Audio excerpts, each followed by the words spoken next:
So we're in the middle of a series that Tim started last week. It's called Work as Worship. Can I encourage you, if you weren't here last week, to go and listen to Tim's message? It was great, because when we think about these messages, we do kind of write them in isolation, but there's a whole theme coming through. So if you can experience all of them, it's much more helpful than just experiencing one. But I will remind you of some of Tim's key points, because we are building on those key points today. So his key points were: we all need to work.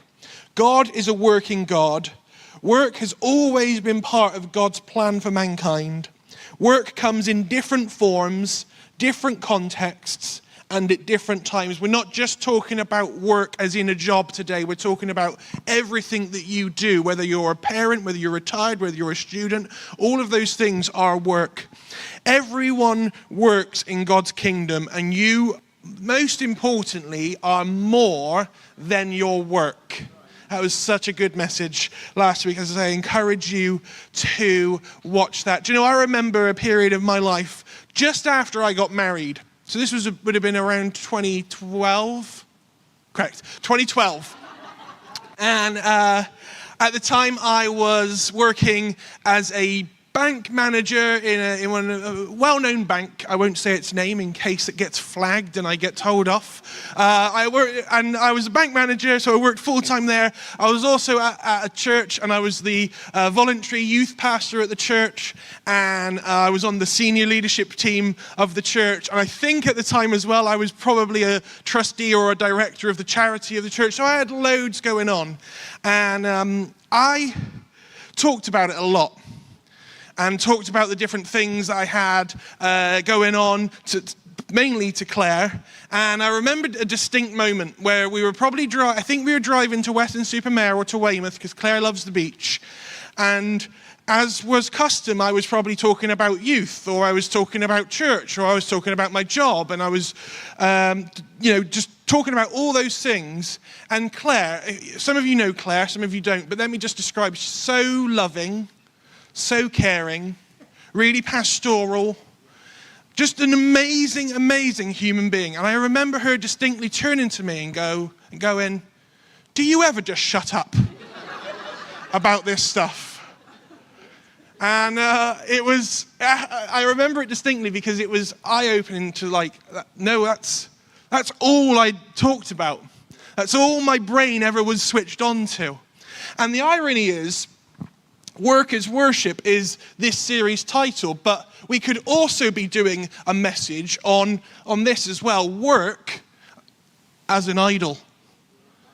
The irony is, work is worship, but it so easily can become an idol. You know, it might look differently for different people. So for workers, there's a feeling that we always need to be switched on. We're always checking emails. We're always having to prove ourselves. We're always having to say yes to everything. And if you slow down, you might not climb the corporate ladder as fast as other people. For student, work comes with pressures to perform, constant revision, feeling like if you take a break, you're wasting time, like you should always be doing more. For families, for parents, it's that constant demand of life, the never-ending list of jobs around the house, rarely taking a moment to stop. Or if you do, you're then thinking about the next thing. Maybe for the retired, it's the constant worry about family, or the responsibilities, or the choices you now have to make. Now you're in that era of life. Now, we all face these different pressures, but we ultimately all face the same reality that a lot of us struggle to stop. We heard last week that God has designed us for work, that we should be working, that every one of us should work. But God does not want work to become an idol in our lives. You know, an idol is something that we place above God, something that we value above God. So I want to ask this question: have we elevated work to a place where it was never meant to be? Because if we are doing that, we're making work an idol. And God must have a solution. And just remember this: we're not scrapping anything that Tim has said. Everything Tim has said is so important.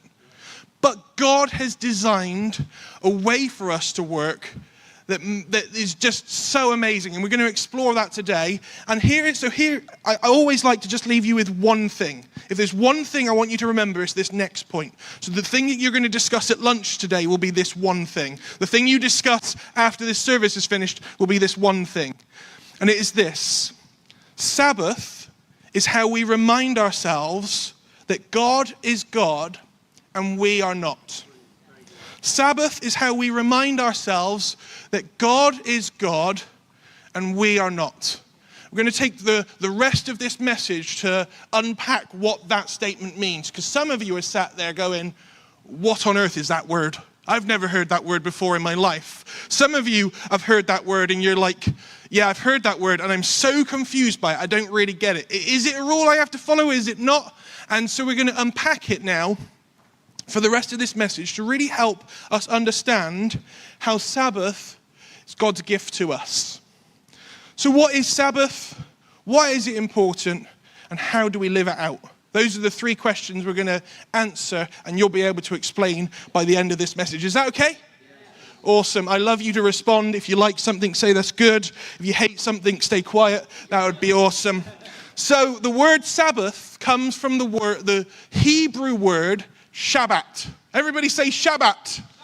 If you say it quickly enough, it sounds like you're telling someone to shut up. And I wondered whether Claire wasn't telling me to shut up. She was actually saying, Andy, do you ever Shabbat? I don't think she's that theological though. I think she was telling me to shut up. Is that, maybe she was, I don't know. And it literally means to stop or to cease. That's the word Sabbath, that's what it means. And we're first introduced to that word in the book of Exodus, but the concept and the idea of Sabbath is first introduced to us by God right at the beginning in Genesis. So in Genesis chapter 2, verse 2 and 3, it says this: on the seventh day, God finished his work of creation, so he rested from all his work. And God blessed the seventh day and declared it holy, because it was the day when he rested from all his work of creation. This is a fascinating day in the life of God that we get a glimpse into. Because I sit there and I think you might ask this question, did God really need to rest? Isn't God all-powerful? Why would he need to rest? And if you do some research, I've done some research, and you just kind of apply your brain, I don't think God needed to rest. God didn't need to rest. What God was doing was he was showing an example of how we as humans should live. God is showing if I rest, it gives you permission to rest. The idea of Sabbath then gets formalized through the Ten Commandments. So in Exodus 20, verse 8 to 11, it says this: remember to observe the Sabbath day by keeping it holy. You have 6 days each week for your ordinary work, but the seventh day is a Sabbath day of rest, dedicated to the Lord your God. On that day, no one in your household may do any work. This includes you, your sons and daughters. Hey, kids, take note of this. Your male and female servants, your livestock, and any foreigners living among you. Apologies, parents, if any kids of yours this week say, I'm not doing that, it's a Sabbath. Apologies. But I'm just reading the Bible, so if they read it, they would have got that as well. Where did I get to? For verse 11, for in 6 days the Lord made the heavens and the earth, the sea and everything in them. But on the seventh day, he rested, and that is why the Lord blessed the Sabbath day and set it apart as holy. So we're introduced to this formal kind of legislation that the Israelites take on. But it's just really important to understand the context of where this comes from. Because the Israelites have just come out of slavery in Egypt. When they were there, they were slaves, and they were given endless labor, no rest. They had to produce without breaks. Their identity would have been rooted in their output. They would have either been favored or unfavored based on the amount they worked by the Egyptians. And they were given impossible deadlines. So they come out of this context that sounds horrendous. But ironically, if we start to think about our world, endless impossible deadlines, endless labor, always on mentality. Actually, it's quite similar to maybe how we find ourselves today. But they were brought out of that culture, and God was trying to say something more to them than just rest. He was trying to show them so much more. Sabbath wasn't just about resting, it was about realizing you're no longer a slave. It was about realizing you no longer have to work in that type of culture because you have been freed from that. It was about freedom, trust, and resistance against slavery culture. Deuteronomy chapter 5, and if you start from 12 and started reading, you'd read the same passage that we just read in Exodus. But verse 15 adds this into it as well. It says, "Remember that you were once slaves in Egypt, but the Lord your God brought you out with his strong hand and powerful arm. That is why the Lord your God has commanded you to rest on the Sabbath." The Sabbath wasn't just about resting, it was about recognizing where I've come from and what I now live in. So what is Sabbath? It is intentionally stopping to remember that God provides, that God is in control, and that we are not slaves. Come on, that's exciting. So that is what Sabbath is. So why does it matter? So I've got 4 points around why it matters. So the first one is this: we were designed to live from rest. We were designed to live from rest. And we see this again. Let's revisit that story in Genesis chapter 2. God's seventh day, he rested. Do you know what he did on the sixth day? He created human beings. So what that meant was, human beings' first full day on this planet was God's rest day. And what God was trying to set up, and God was trying to show through that, was actually you were designed to live from a place of rest. Before Adam had achieved anything, before he had done anything, before he worked on anything, God was like, hey, no, today's a rest day. Today's the day where we get to hang and chill. We were designed to live from rest. So many of us, I think, we work for rest. Like, if I can just get to the end of the week and take a breather. But actually, there's a mindset shift here around Sabbath that says, no, you rest, and that recharges you and sustains you ready for work. So the first one there is we were designed to live from rest. Here's the second one. Sabbath restores the whole person. Sabbath restores the whole person. In Mark chapter 12, verse 30, many of us will be familiar with this verse. It says, "And you must love the Lord your God with all your heart, all your soul, all your mind, and all your strength." It's God's greatest commandment. It goes on to say also love your neighbor as you love yourself. But God's greatest command is to love God with all your heart, all your soul, all your mind, and all your strength. What I take from this is Sabbath isn't just about physically resting. Because God's command for us is to love us with our whole being. So Sabbath is about restoring all of those things. What does that look like for your heart? It's around having joy. It's around having moments of delight. It's around having relationships and laughter. In Proverbs 17:22, it says, "A cheerful heart is good medicine, but a broken spirit saps a person's strength." Have you ever met any of those really serious Christians? Don't look around. There's none here, I don't think. Have you ever met, don't you just want to slap them? come on, God's not called you to be so serious. God wants you to be joyful and delight and have moments of delight and laugh together. Right? So it's about restoring your heart. It's about restoring. Sorry, I will say this. The world even have coined a phrase for that, right? All work and no play makes Jack a dull boy. Hey, let's not be dull Christians, right? We're called to be joyful Christians. God wants to restore our mind. In Isaiah 26, verse 3, it says this, you will keep in perfect peace all who trust in you, all whose thoughts are fixed on you. And I think actually as we probably look around our world today, we have an epidemic of mental health challenges in our world.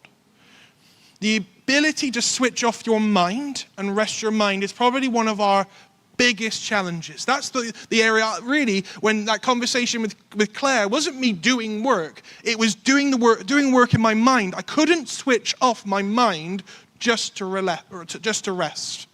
And God is saying, actually, you need to rest your mind. You need to switch off. We weren't wired to consume so much information. We weren't wired to have access to so much. And so we need to find ways to rest our minds. We need to rest physically. Mark 6, verse 31 says, Jesus said, let's go off by ourselves to a quiet place and rest a while. He said this because there were so many people coming and going that Jesus and his apostles didn't even have time to eat. Jesus recognized the importance of resting physically. He recognized the importance of sleeping even. He took naps at probably what some people would say inappropriate times, like during storms. But he napped, he ate, because he knew it was right to rest physically. And if Jesus needed rest, the Messiah, God incarnate, how much more do we need it, right? So we need to rest physically. Sabbath is around restoring us physically. And lastly, we need rest for our souls. This is found through worship and being in the presence of God. Psalm 46, verse 10 says this, be still and know that I am God. I will be honored by every nation. I will be honored throughout the world. We need to find time to rest our souls, just to be in God's presence and allow him to restore our whole person, heart, soul, mind, and strength. Here's number 3. Sabbath teaches us to trust. Psalm 127, verse 1-2, it says this, unless the Lord builds a house, the work of the builders is wasted. Unless the Lord protects a city, guarding it with sentries will do no good. It is useless for you to work so hard from early morning until late at night, anxiously working for food to eat, for God gives rest to his loved ones. I'll just tell a story. A few years ago, me and Claire were in a really challenging situation. I won't go into the details, but we were in a really challenging situation. You're going to start to see a theme through my preaches as I preach more. Claire essentially is the voice of God for me, okay? That's her, whenever she speaks, it's like, oh, that's God convicting me. Because in this challenging situation, all I wanted to do was go and fix it. I can find 1,000 ways to go and fix that challenge. I've got numerous ideas around doing it, and my mind is running ravid with like, we could do this, we could do that, we could do this, we could do this. And I remember Claire one day just sitting me down. Remember, she's loving and caring, and she did this in a very loving and caring way. And she read this scripture in Exodus 14, verse 14, and it says, it's not on the screen, don't worry about trying to find it. The Lord will fight for you. You need only to be still. And she'd grasped something that I had not yet grasped. That actually when you stop, it allows God to fight. It allows trust to be shown. And And there's potentially people here today, and you're like, I just can't stop. I need to be working. I need to be doing all these things. I need to be doing this and that and this and that. And can I potentially say to you today, you might have a trust issue. You might have a trust issue.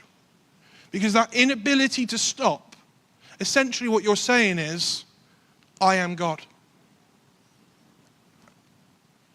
So I want to encourage you today, when Sabbath is around trust. Sabbath is saying, God, I'm going to let you be God here. I'm going to let you fight for this. When I stop, I know you're still working. Every time we stop, we surrender control and trust that God is working. The Sabbath is about trust. I told you I had 4 points. Let's review the first three. The first three on here. Let's go. We got the next slide. So we were designed to live from rest. Sabbath restores the whole person. Sabbath teaches us to trust. The fourth one I'm going to save until a little bit later. Is that okay? I'm going a little bit off script. Most people would go number 4 next, but number 4 is coming towards the end. So you just need to bear with me. Number 4 is coming. But I'm going to get the band back up now. And what we need to start thinking about is, how do we apply this?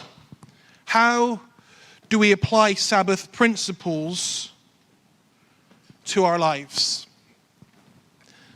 Because Sabbath isn't about rigid rules. It's about having intentional rhythms of trust, restoration, delight, and worship. In Mark 2:27, there's this fascinating story where Jesus is challenged around the work him and his disciples are doing on the Sabbath. And Jesus responds to the crowd, to those who are accusing, and he says this: the Sabbath was made to meet the needs of people, and not people to meet the requirements of the Sabbath. So during this this is not going to be me going, here is a 10 bullet point list of the things you must do. Because the Sabbath wasn't made for you to observe it. The Sabbath was a gift given to you to meet your needs. Because God, who is incredible, he knows what we need even if we don't. And what he knows we need is to stop sometimes. And so I'm going to talk through a framework that you can consider as you're thinking this week around how you might apply this message. It's 4 steps. So the first one is just simply stop. Find time in your calendar this week to stop. Switch off. And as I say, switch off your mind from the things that are going on and just stop. The second one is rest. And this will look differently for everybody. You need to ask, what restores me? For some people, that is solitude.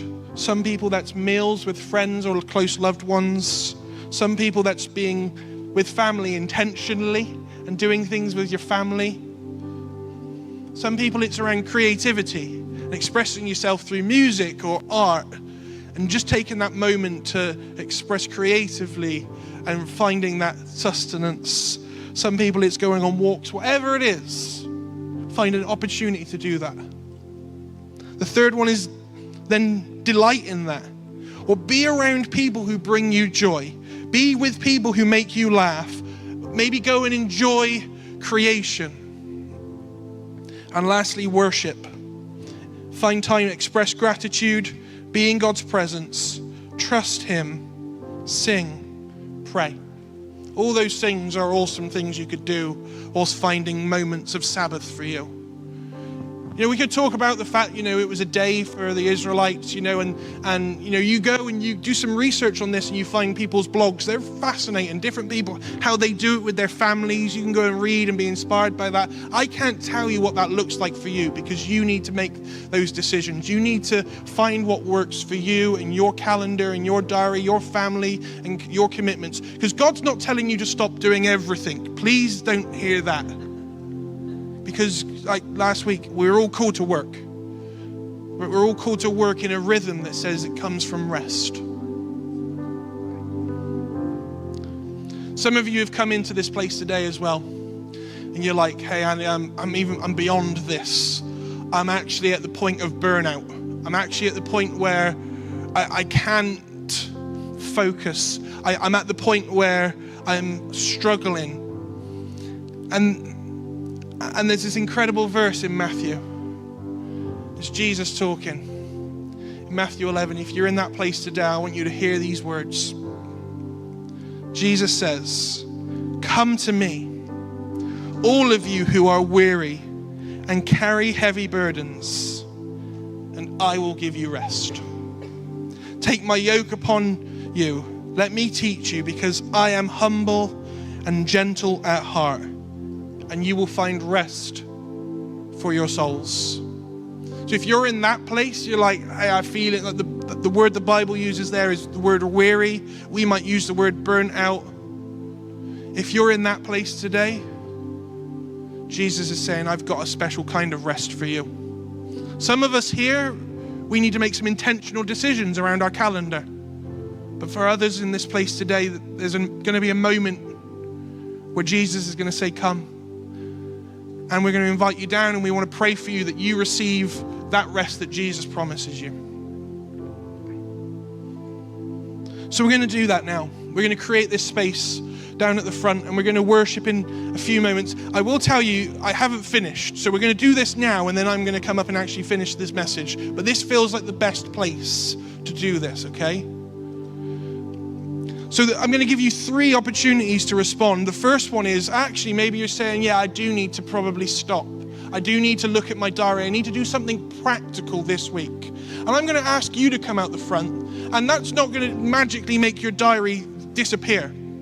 Like things in your diary disappear. But what you're saying is you're just showing a physical sign to God. I want to make a decision this week to change something. And we've got some incredible prayer team who are going to be down here waiting at the front for you. And they're just going to pray with you. Maybe you're in that camp I've just mentioned, that you're at that point, I'm burnt out, I'm done, I'm exhausted, I'm weary. Again, we're going to invite you to come down to this space. Our prayer team want to stand with you and invite that rest that Jesus promises. And I said there was one more point, and I'm going to give you this point now. And this is the point. Sabbath, it points us to grace. Sabbath points us to grace. On Adam's first day, God invited him into this rest. He didn't have to do anything. He didn't have to achieve anything. And that is a picture of God's grace. And some of us are sat here today, we're thinking, I don't think God could ever love me. I don't think I've achieved enough. I haven't done enough. Sabbath is pointing to grace that says you don't have to achieve anything. You don't have to do anything. God just invites you into his rest. God just invites you to walk with him. All you have to do is accept that. And so maybe you're in that third camp. You're saying, I don't know where I am with God today. Maybe you've had a relationship, you walked away with it, you're making a decision today, I need to figure this stuff out. Or maybe this is for the first time, you're saying, I need to walk with God. I need him in my life. Again, I just invite you to come down. So why don't we stand, and we're going to sing, and as we do, our prayer team will be here, they'll be waiting. We've got our youth prayer over here as well, so if you're a young person, you can go over here. And then I'm going to give that a few moments, and then I'm going to come and finish the message. Is that okay? I want us to just imagine a people that get this fully. What would that look like? a church that's less hurried, a people that are less anxious, families that are more present, people that are more joyful. Just imagine a church where we trust that God is working whilst we rest. Sabbath is about reminding us that God is God and we are not. And Sabbath always points us to grace.